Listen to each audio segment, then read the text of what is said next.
रुद्रपुर सिडकुल समाज automatic company Pantnagar sector 9 में ITR द्वारा ज्ञात बिना लाइसेंस के चल रही है।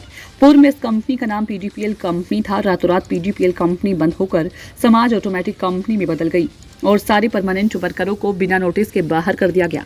ठेकेदार विक्की और कई ऐसे ठेकेदारों का इस कंपनी में ठेका है जो लेबर अड्डा और विभिन्न क्षेत्रों से युवाओं को लाकर बिना ट्रेनिंग के बड़े बड़े मशीनों पर काम करते हैं, जिस कारण पिछले 2 माह के अंदर कई लोगों की अंग भंग होने के मामले भी सामने आए हैं।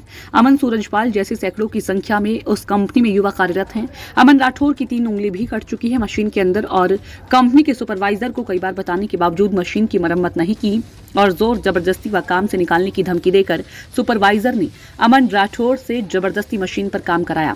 बिल्कुल समांतर माध्य सूरजपाल के साथ भी है, जिसमें उनके हाथ का अंगूठा तक कट गया। जब कंपनी से मुआवजा और नौकरी मांगी तो सिक्योरिटी गार्ड ने धक्का मारकर बाहर फेंक दिया और ठेकेदार ने धमकी दी है कि तुम बाहर और हमारा कुछ नहीं कर सकते, सरकार हमारी है। कई जगह गुहार लगाने के बाद सामाजिक श्रमिक कार्यकर्ता सुब्रत विश्वास के पास पहुंचे मदद के लिए।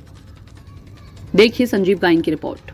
कंप्लेंट करने के लिए थाने में हम पहुंचे हैं और बड़े दुख की बात है कि ये कंपनी अवैध रूप से चल रही है। सुनने में आया है मजदूरों के माध्यम से, और लोडिंग और अनलोडिंग का काम होना चाहिए। वहाँ पर इनको मशीनों में काम कराया, जिस कारण से कई मजदूरों के हाथ कट गए, उंगली कट गए, और उसके बाद इनको मुआवजा भी नहीं दिया जा रहा, इनके ऊपर कोई कार्रवाई भी नहीं की जा रही है।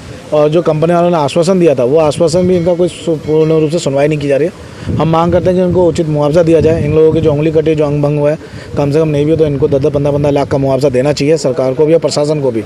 और जो कंपनी अवैध रूप से चल रहा है उसके ऊपर कोई भी कार्रवाई नहीं कर रही है, बहुत दुख की बात है। ये जांच का विषय है कि क्यों नहीं करा गया। और जो अवैध रूप से कंपनी चल रही है और कई बार मजदूरों के कंप्लेंट होने के बाद, तो ऐसा क्या मजबूरी है प्रशासन की कि ये अवैध चली कंपनियों को चलाने में मजबूर है ये लोग। ये जो अभी कुछ दिनों पहले रुद्रपुर के अंदर एक मित्र हुआ था कि मित्र व्यापारी करके, तो कहीं ना कहीं व्यापारियों के मित्र बने पड़े और गरीब मजदूरों के ये भक्षक बने हुए प्रशासन हमारे।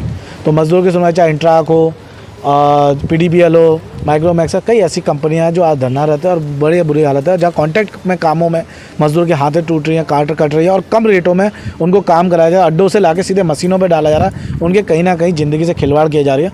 और मैं प्रशासन से अनुरोध करूँगा कि जो परिवार है, ये जो कंपनी में नौकरी करी है, जो परिवार है, उनको इंसाफ मिला। और जो कंपनी में नौकरी जो कंपनी में ज़बरदस्ती काम करा रहे हैं, चाहे मालिक हो, एचआर हो, उनके ऊपर 304 का और 299 का मुकदमा दर्ज हो, जो है उसके ऊपर इनको कारावास किया जाए।